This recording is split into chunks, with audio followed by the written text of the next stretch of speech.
जय माता की। संकटा मैया की जय। स्वागत है आपका हमारे चैनल पर। आज के इस वीडियो में आप सुनेंगे संकटा माता व्रत की कथा। संकटा माता का व्रत शुक्रवार के दिन किया जाने वाला व्रत है, जिसमें संकटा माता की पूजा से सारे संकट दूर होते हैं और मन की कामनाएं पूरी होती हैं। तो सभी प्रकार की व्रत कथाएं सुनने के लिए और हमसे जुड़े रहने के लिए आपको केवल हमारे चैनल को सब्सक्राइब करना है, बेल आइकन को प्रेस करना है। आज की कथा अच्छी लगे तो लाइक करना है और शेयर करना है। तो चलिए, कथा शुरू करने से पहले हम संकटा माता व्रत की विधि जान लेते हैं। तो देखिए, संकटा माता का व्रत शुक्रवार के दिन किया जाता है। अगर आप पहली बार ये व्रत शुरू करना चाहते हैं तो आप किसी भी शुक्रवार से इस व्रत को शुरू कर सकते हैं। इसमें कृष्ण पक्ष या शुक्ल पक्ष का कोई भी भेद नहीं होता। इसके बाद इस व्रत को कन्याएं, सुहागिनें, स्त्री, पुरुष, विद्यार्थी, कुंवारी कन्याएं अर्थात कोई भी इस व्रत को कर सकता है। संकटा माता का व्रत करने से सभी प्रकार के रोग, शोक, समस्त आपत्तियां, संकट दूर होकर धन प्राप्ति होती है एवं सभी प्रकार की मनोकामना पूरी होती है। संकटा माता का व्रत करने से पहले व्रती को ब्रह्म मुहूर्त में उठकर प्रातःकाल स्नान आदि से निवृत्त होकर शुद्ध वस्त्र पहनकर संकटा माता की पूजा करनी चाहिए, कथा सुननी चाहिए। अगर संकटा माता का मंदिर है आपके आसपास कहीं तो वहां पर जाकर आप पूजा करें। अगर नहीं है तो आप घर पर ही एक चौकी बिछाएं।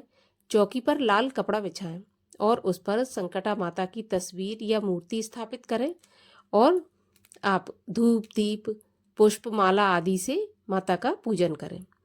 अगर भोग की बात करूं तो भोग में संकटा माता का जो भोग होता है वो चावल के आटे के लड्डू बनाए जाते हैं, उससे भोग लगाया जाता है। चावल का आटा लें आप और उसके लड्डू बनाएं। इसके अलावा आप और भी मिठाइयाँ ले सकते हैं।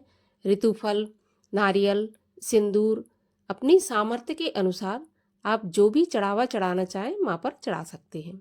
इसके बाद हाथ में लाल गुड़हल या फिर लाल गुलाब का फूल लेकर कथा सुननी है।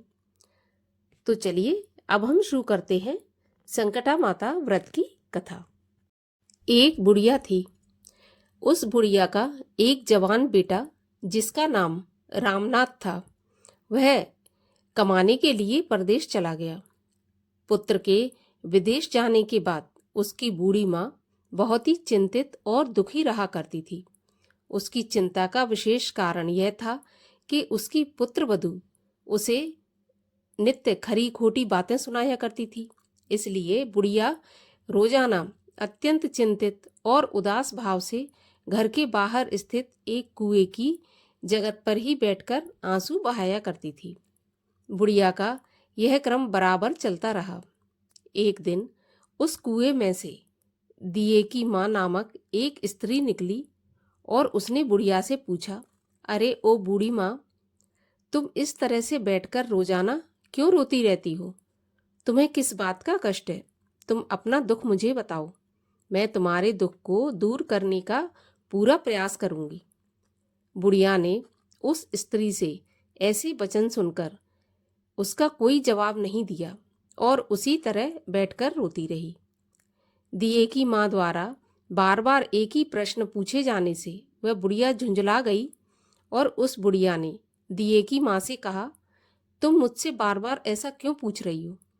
क्या सचमुच ही तुम मेरा दुख जान लेने के बाद उसे दूर कर सकोगी? बुढ़िया की बात सुनकर दिए की माँ ने उसे उत्तर दिया, मैं अवश्य ही तुम्हारे कष्टों को दूर करने का प्रयास करूंगी। बुढ़िया ने दिए की माँ का ऐसा आश्वासन पाकर कहा, मेरा बेटा कमाने के विचार से परदेश चला गया है और उसकी अनुपस्थिति के कारण मेरी बहू मुझे हमेशा बुरा भला कहकर कोसती रहती है। मेरे दुख का यही एकमात्र कारण है। बुढ़िया की बात सुनकर दिए की माँ ने उससे कहा, यहाँ के वन में संकटा माता रहती हैं, तुम अपना दुख उन्हें जाकर सुनाओ। उन्हें सुनाकर कष्ट से छुटकारा पाने के लिए विनती करो। वे बहुत ही दयालु हैं उन्हें दुखियों से बहुत अधिक प्रेम है। वे निसंतानों को संतानवान, निर्धनों को धनवान, निर्बलों को बलवान और अभागों को भाग्यवान बनाती हैं। उनकी कृपा से सौभाग्यवती स्त्रियों का सौभाग्य अचल हो जाता है। कुमारी कन्याओं को अपने इच्छित वर की प्राप्ति होती है। रोगी अपने रोग से मुक्त हो जाता है।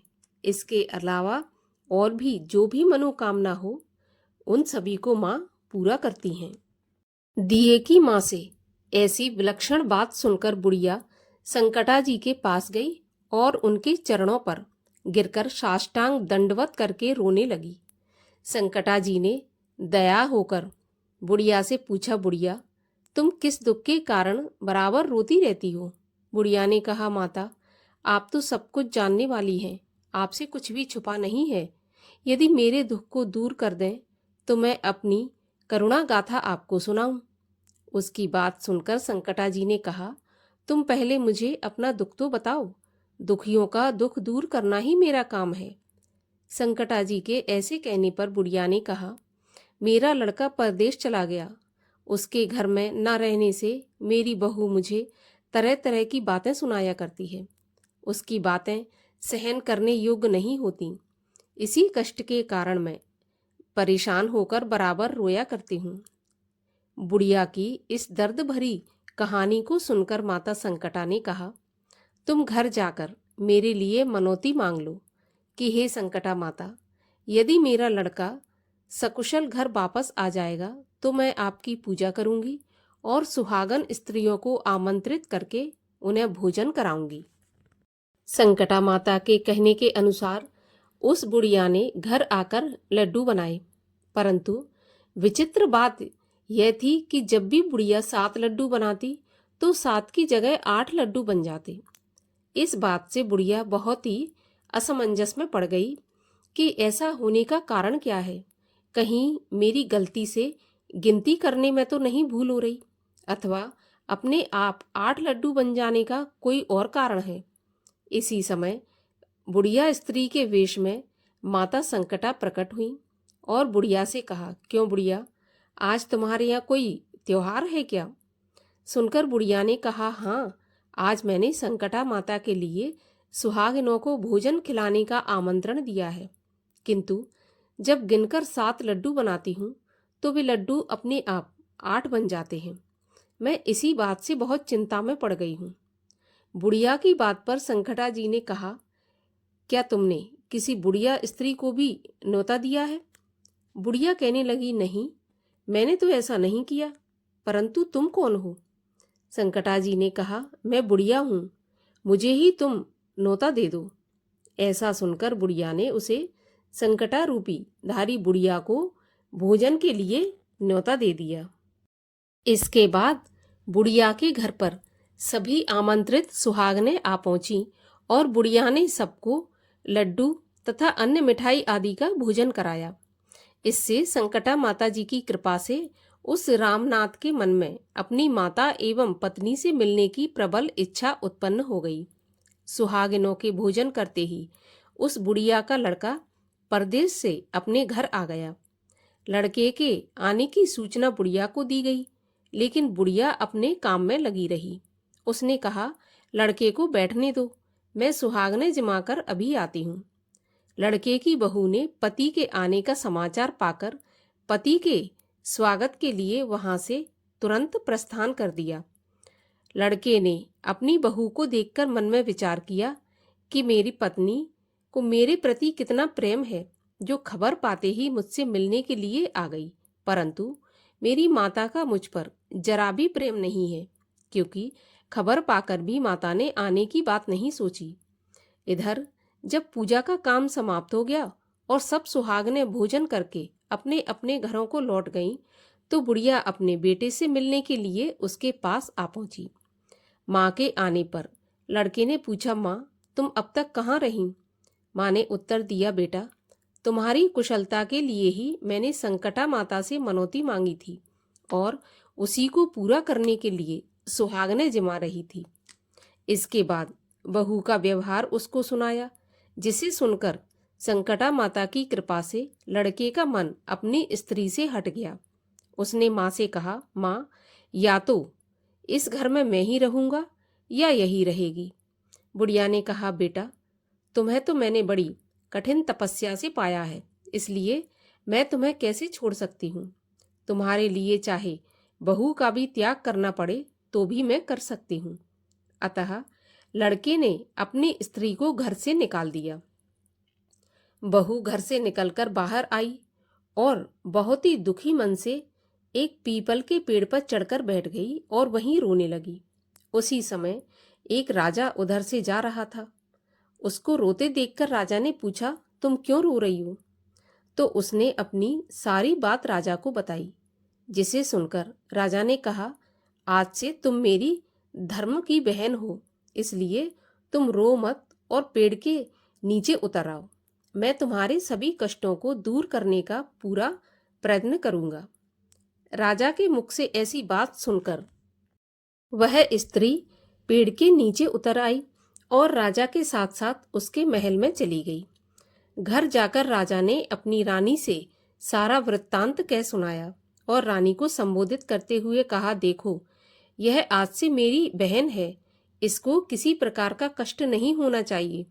राजा के यहाँ पहुंचकर फिर उस रामनाथ की स्त्री ने संकटा माता के निमित्त सुहागिनों को बुलाकर भोजन कराया। लड्डू बांधकर रानी को भी न्योता दिया। जब सभी सुहागनें लड्डू खाने लगी तो रानी ने कहा, मुझे तो रबड़ी, मलाई और सुंदर सुंदर मिठाई भी हजम नहीं होते, तो फिर ये पत्थर जैसे कठोर लड्डू कहाँ से हजम होंगे। ऐसी अवहेलना पूर्वक बातें कहकर रानी ने लड्डू खाने से इनकार कर दिया। संकटा माता की कृपा से सुहागनों के खाते ही खाते उस स्त्री का पति अपने घर से उसको लेने के लिए आ गया। यहाँ आकर अपनी पत्नी को माता संकटा की पूजा करते हुए उसने देखा। संकटा माता को हाथ जोड़कर उसने अपनी पत्नी से कहा, प्रिय, मेरे अपराध को क्षमा करो। पत्नी ने कहा, पतिदेव, यह सब किस्मत की बात होती है, इसमें किसी का कोई दोष नहीं होता। आप मेरे ईश्वर रूप हैं, मेरे ही अपराधों को आप क्षमा करें। ऐसा कहकर उन दोनों ने मिलकर माता की पूजा की। पूजा की समाप्ति होने पर वे दोनों स्त्री पुरुष प्रसाद खाकर अपने घर जाने के लिए तैयार हुए। जाते समय बहू ने उस रानी से कहा, मुझको जब दुख पड़ा तो मैं अपने धर्म भाई के साथ तुम्हारे घर चली आई, और यदि तुमको भी किसी तरह का कष्ट पड़े तो तुम मेरे यहाँ निसंकोच आ जाना। ऐसा कहकर बहू अपने पति के साथ राजा के घर से विदा हो गई।